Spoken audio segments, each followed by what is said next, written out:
കരിവന്നൂരുമായി ബന്ധപ്പെട്ട് വലിയ തർക്കങ്ങൾ നടക്കുകയാണ്.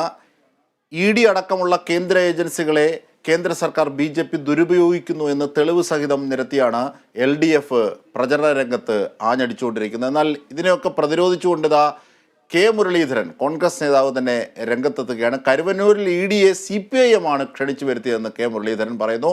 സംസ്ഥാന സർക്കാർ പ്രഖ്യാപിച്ച ക്രൈംബ്രാഞ്ച് അന്വേഷണത്തിന് കാരണം EDയെ വിളിച്ചു വരുത്തി ഒത്തുതീർപ്പ് നടത്താനാണ് മുഖ്യമന്ത്രിയുടെ ശ്രമമെന്നുമാണ് കെ മുരളീധരൻ്റെ ആരോപണം. അതൊന്ന് കാണാം.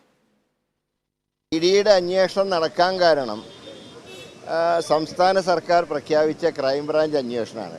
ഇപ്പോൾ സുപ്രീം കോടതിയുടെ ലേറ്റസ്റ്റ് ജഡ്ജിമെൻ്റ് പ്രകാരം ഏതെങ്കിലും ഒരു കേസ് നിലവിലില്ലാതെ ഒരു സംസ്ഥാനത്തും EDക്ക് ഇടപെടാൻ പാടില്ല എന്ന് ഇപ്പോൾ ലേറ്റസ്റ്റ് ജഡ്ജിമെൻ്റ് ഉണ്ട്. അപ്പോൾ സ്വാഭാവികമായിട്ടും ക്രൈംബ്രാഞ്ച് അന്വേഷണം വന്നപ്പോൾ EDക്ക് ഇടപെടാൻ അവസരമുണ്ടായി. ഈ ബാങ്കിൽ ഈ കവർച്ച നടത്തിയില്ലായിരുന്നെങ്കിൽ ED വരില്ലായിരുന്നു. ഏതായാലും EDയെ വിളിച്ചു വരുത്തി ഇപ്പോൾ ഒരു കോംപ്രമൈസ് നടക്കുകയാണ് മുഖ്യമന്ത്രി.